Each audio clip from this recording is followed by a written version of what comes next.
Councilman, you're running on the Democrat ticket against the incumbent Mayor Don Plasquellic. What was the impetus for you stepping out to run at this time?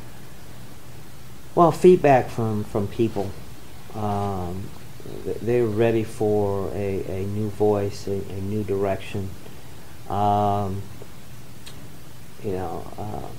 has done some very good things in the past. But we're at a point in Akron where we have to work cooperatively. We have to come together to deal with our common problems and concerns. And you cannot function as a mayor or an effective elected official and have a huge enemies list of people that you don't deal with, don't talk to. It's absolutely ridiculous that there's not regular dialogue and communication going on between the mayor of Akron and the mayor of Cuyahoga Falls. It's just wrong for the leader of this community to name call and belittle leaders of other communities in our townships and others. You can have disagreements with people, but that doesn't get them to a point where, and it should never get to a point where you've cut off communication with them or you've created such a rift that there's no... It can't be repaired. That's right, there's no cooperation and it can't be repaired. My dad told me early on, as I started off in career public service, he said, son, in politics, there's no permanent friends and no permanent enemies. It's constantly flowing, it's constantly changing. And there's no question that that has been what I've seen. And my philosophy is to always leave the door open for additional dialogue. We can have a disagreement today. We can be on opposite sides on something. But tomorrow we'll be together on a separate issue. Then we'll be separated again on another issue the next day. But the day after that, we perhaps will be together on another issue. So you have to leave that flexibility open. And the old adage, you don't burn any bridges because you may have to cross them again. And we have a situation in Akron right now where there's been a whole bunch of bridges burned, and there's a real inability to do things, and it's adversely impacting our city's ability to respond to the issues and challenges that are facing the community. Those that have seen the yellow and black signs popping up prolifically around the city, it says Mike Williams for mayor, and then there were some other signs that said, it's time, and I gather that that's your motto. So tell us what it's time for. As I began to look at running for mayor and began talking to people, what they uniformly would say is, well, it's time. It's time for a new mayor. It's time for this. It's time. There is a commonality out there that it was just a regular feedback from people. That again is what we want. We want to be connected. We want people to feel strongly about what we're doing. We want people to feel they're part of something bigger. And that's been a part of this campaign. When we started, I told everybody, we're going to work hard, but we're going to have fun.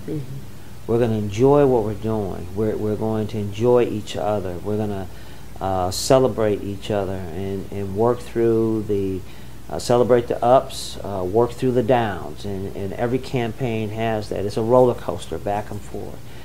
And I've had just loads of fun working with the people that have been on this campaign. All the blessings that have been sent our way, the talent that has expressed itself in my campaign.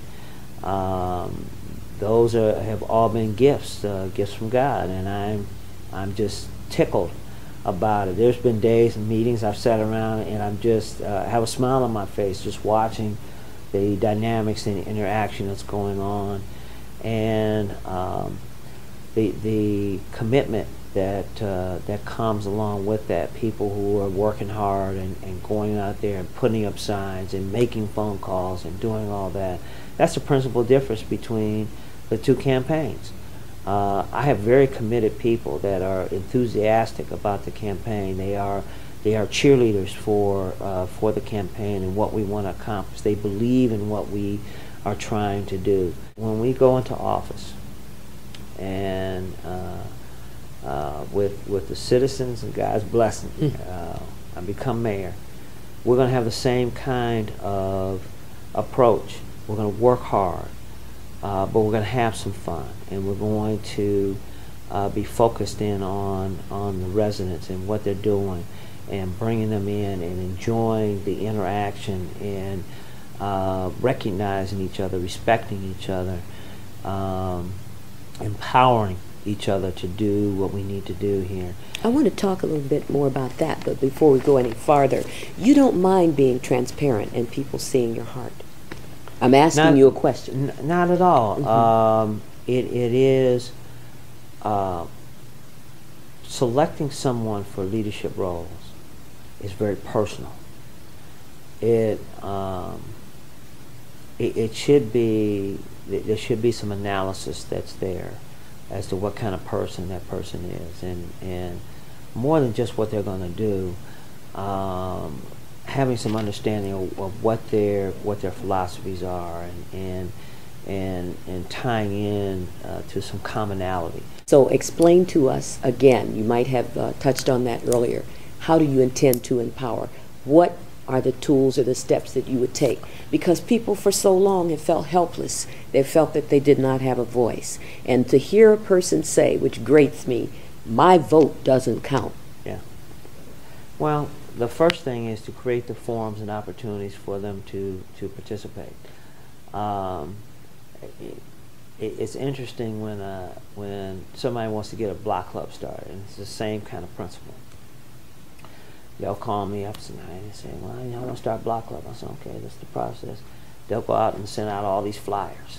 And they cover blocks and blocks of flyers. And then they buy, 10 dozen donuts, based on what they. And then 10 people show up, and they're always disappointed. And I tell them, no, that's what needed to be here to get things started. And that's the group you need to work with. And you build the wagon. Once you've built the wagon, everybody else will want to ride. Now you have to be open to allowing them to ride, even though they didn't help build the wagon. Okay? And that's the process that you go through. And it's the same thing with city government. You have the forums. You allow people to come and talk. You allow them to express themselves. This is indicative of your leadership style. This is. I have the same. My campaign is run that way. I've always functioned that way because I don't have all the answers personally. It's a collective body of people that come, particularly if you allow expertise to rise and be a part of what you're doing. Like when we talk about the youth initiatives, there's people who are experts out there. This is what they do. It is their passion. It is what they were made for, was interacting and helping children.